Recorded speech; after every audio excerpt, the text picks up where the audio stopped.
Сдруженијето Ретко е да си редок. Од вчера по 5 пат ја започна националната кампања Ги запознаваме ретките болести.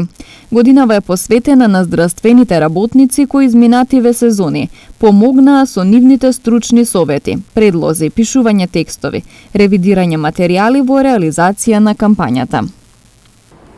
Самосвеста за постојањето на проблемот и заедничката активност за надминување на проблемот може да доведе до целта, а тоа значи прифаќање на реалноста дека овие деца и луѓе околу нас се наша должност и наша должност е да им помогнеме. Заболените со ретки болести имаат две надежи.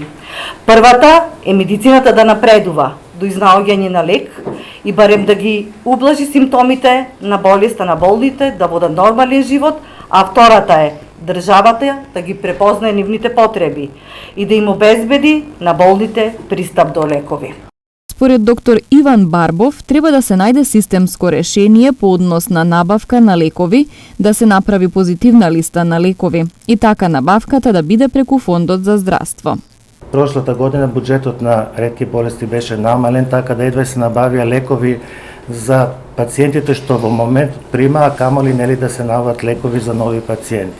Ова година буџетот се зголеми, меѓутоа за жал за некои болести, за некои пациенти кои ние како клиника за неврологија аплициравме, тие не влегоа во тендерот за ова година, значи овие пациенти треба да чекат цела година за следната година ако се има некој поголем буџет да влезат, да се набави лек, иако се тие веќе влезени во регистарот.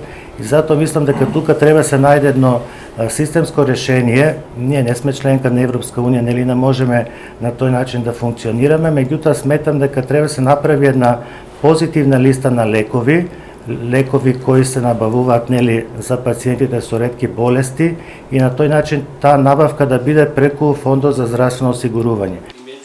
Доктор Данко Милошевиќ, детски педијатарски нефролог од Хрватска, вели дека и тие се соочуваат со предизвици кога се во прашање ретките болести, но кај нив поприлично брзо оди постапката за одобрување лекови за овие пациенти.